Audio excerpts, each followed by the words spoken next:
Good morning, students. Good morning, everyone. Today we are going to start. Good morning, ma'am. Okay, good morning. We'll not waste our much time in wishing each other. Okay, we'll start our today's session with lesson number 7. Lesson number 6 is not there in our syllabus for this unit test. It will be there in the terminal. So directly we will start lesson number 7. Okay, let us solve our own problems. Okay, all are ready with the textbook? We'll start lesson number 7. Let us solve our own problems. See, if you have textbook in front of you, see there are 4 pictures they have given here. Okay, 4 pictures are given. In that the first girl is telling that in her area they are not getting water regularly. They are getting water only thrice in a week.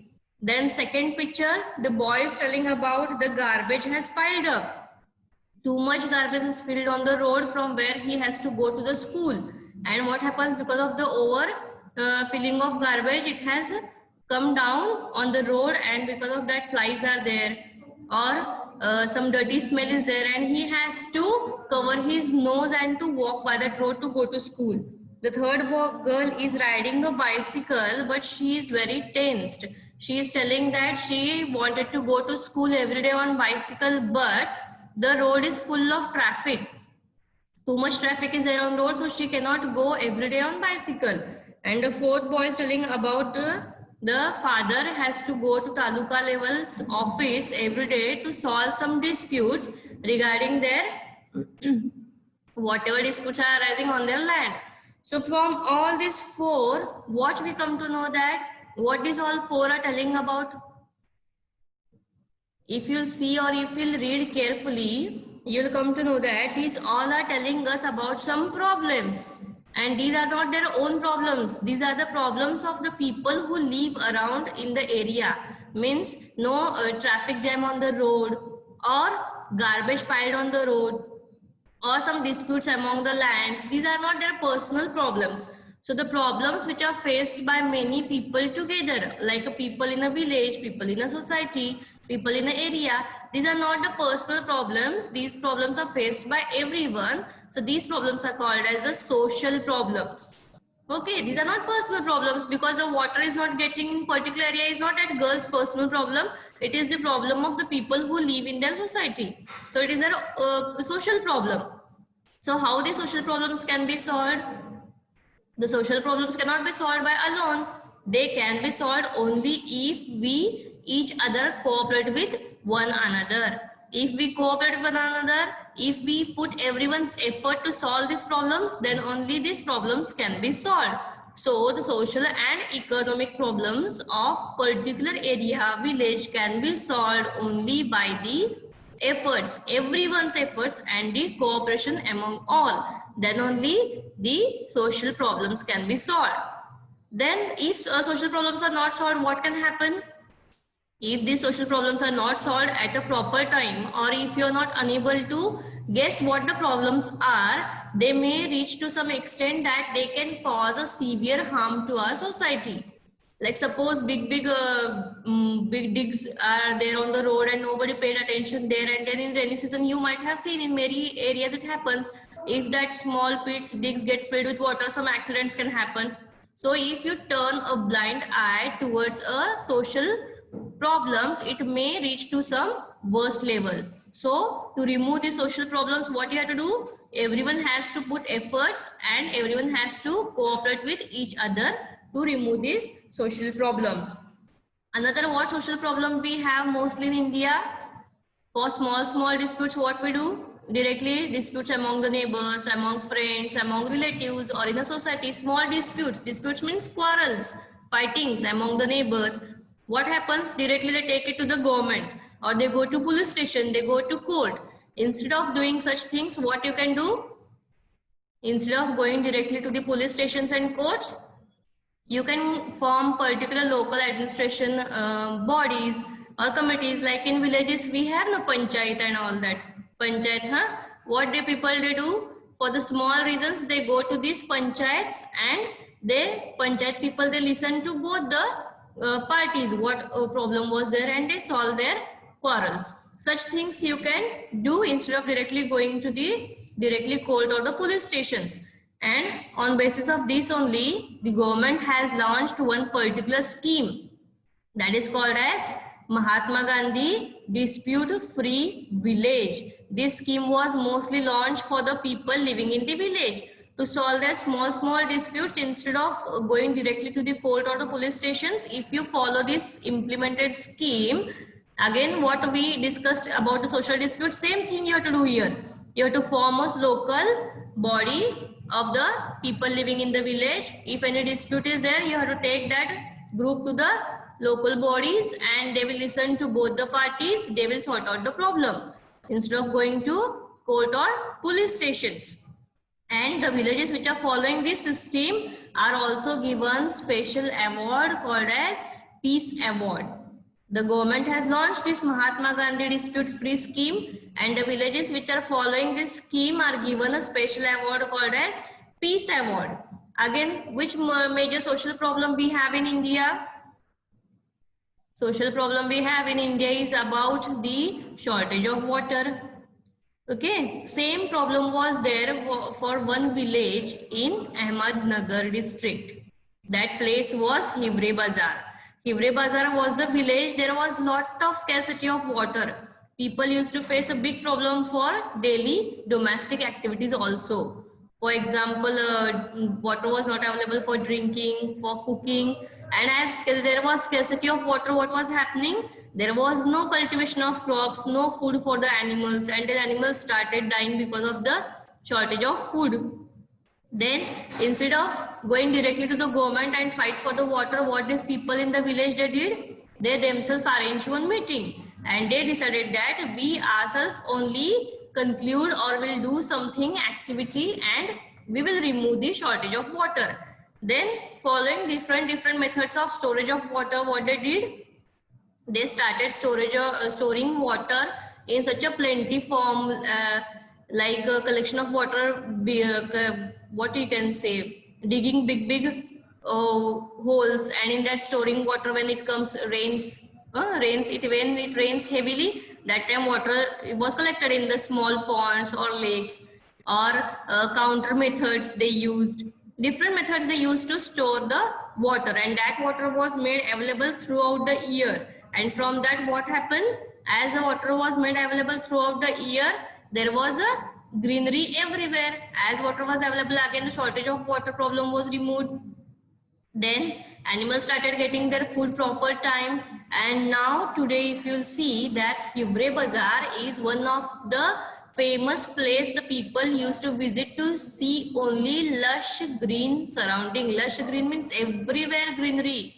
That much they have cured about the shortage of water. So Hivre Bazar is today famous for lush green surrounding.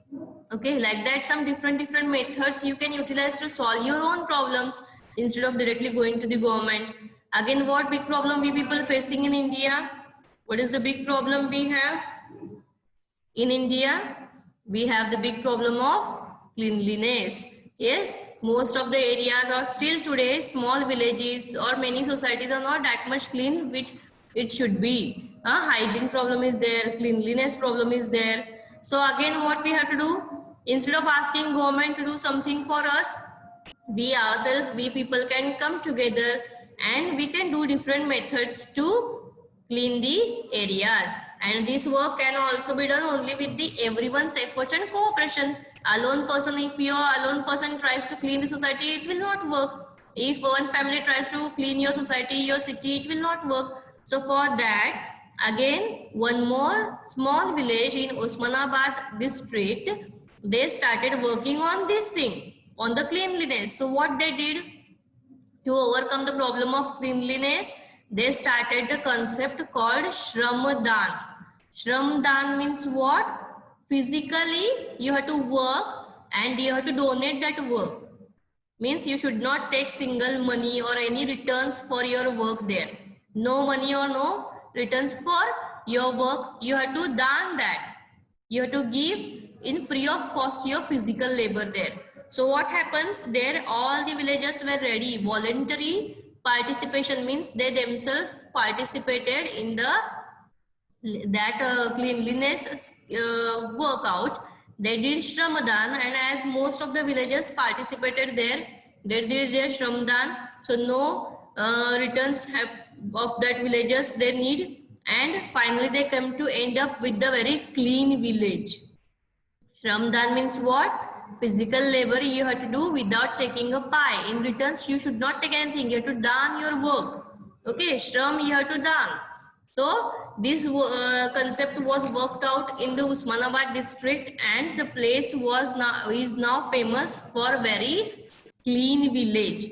And what they did with that, the garbage or what they got, what they did first, whatever the wastage of water they got, they wastewater they used and poured at the places where it can be flown away from the village. Whatever dirty water was there, maybe from factories or some household areas, wastewater was deleted or it is put into the other use where it can used, or thrown out of the villages. Or whatever the garbage they collected is used to prepare the manures. Manures, you people know now what is manure? Preparing the fertilizers for the farms. So these fertilizers for the farms are prepared from the waste they get from the villages. By which method? They use the method called vermiculture. This vermiculture method is used to prepare manures. Vermiculture means what? In which the worms are used to prepare the fertilizers. So this method was used by the people in that village to overcome the problem of cleanliness. They used the concept of Shramdan, where the villagers took part voluntary contribution. Voluntary contribution means without taking any money, without taking any in returns, they participated in the cleaning part of village, and whatever waste they got from that was reutilized by preparing manure using vermiculture, that is using worms, and then manure was utilized by the villagers to cultivate crops in the farm. So cultivation was also good in the farm, no need to buy any special fertilizers from outside. And whatever the waste water was available, what they did, they removed it with the help of some pipelines and all that out of the villages. Okay, so this was the other method used by the people in India. Instead of going directly to the government, different methods, different strategies they are using to overcome. So from that we can conclude that our social problems can be overcome only with everyone's effort and everyone's cooperation. Okay, but in olden times, what problem was? Today you people have so many things of communication, like if you want to pass any message, lot of advertisements you can show on television, or internets you have, radios you have, some speakers you have. But in olden times, to spread a particular message, it was not possible to go door to door and give the message. So there were many important messages to spread, like cleanliness. But how to spread these messages as no means of communication? So what they did in olden times, some famous saint like Sant Garge Baba, what strategy he used, as he was very big saint. So people used to go to listen to his kirtans, bhajans every day at night. So what he started doing, he started giving the importance of cleanliness in his bhajans and kirtans. And as he was a famous saint, people started listening to him, and whatever was instructions given by him was followed by the people, and thus the people started automatically cleaning the village after listening to his bhajans and kirtans. Again, what he did, not only he gave his messages in the bhajans and kirtans, he himself started cleaning the areas of villages by taking broom in his hand. Himself he started working on cleanliness, and when the people saw that such a famous saint himself he is working a lot on the cleanliness of village, there might be something important on that, and thus people also started following his path and cleaning the areas using the broom. Okay, so who was the famous saint who spread the message of cleanliness? Was Sant Garge Baba. Okay, he spread his message of cleanliness through his bhajans and kirtans. The next one saint who was also famous was Rashtra Sant Tukroji Maharaj. This Tukroji Maharaj also started spreading the important messages among the people, like Garge Baba. But what he did, he wrote the famous books. Out of that, one was Gram Gita. As he was also a famous saint, people used to read the books written by these famous saints, and whatever the things were written in these books was followed by the people. So what he did, he started writing the importance of cleanliness in his Gram Gita, and the different methods and the importance of cleanliness in his book were mentioned, and that was followed by the people. So he was the another person who played a very important role to making people know what is the importance of cleanliness. Who were the famous two saints who spread the message of cleanliness? Sant Garge Baba, through his bhajans, kirtans, and himself he took part in the cleanliness by using broom. Second one was Rashtra Tukroji Maharaj. He took part in the cleanliness by writing his book Gram Gita. Okay, these two were the famous saints who take part in the activity of removing the social problems. Okay, again the big problem in India is of peace. Peace means Shanti. Most of the places in India you will see that there are some quarrels, some disputes among neighbors, friends, relatives. So these peace can only be maintained in schools, in a society, in the houses only if the people are given their proper basic needs on time. What are the basic needs? Food, clothes, shelter, education. If all these basic needs are given to everyone on time, there may not be some quarrels. Or if everyone has given an opportunity to take part in public life, it may be any election matter or any government policies. If everyone is given right to take part in the public life, they will not have any quarrels. Or if we try to remove some discriminations like caste discrimination, gender inequality, or child marriages, if these things we try to remove from the society, there will not be any quarrels and the society will be peaceful.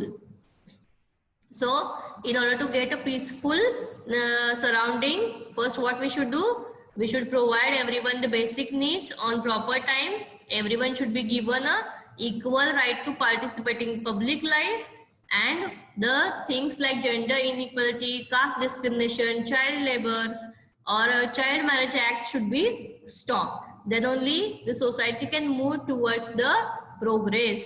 Otherwise, if there is no peace in the environment, in the society, it may harm the unity of the people. And once the unity of the people is harmed, what will happen?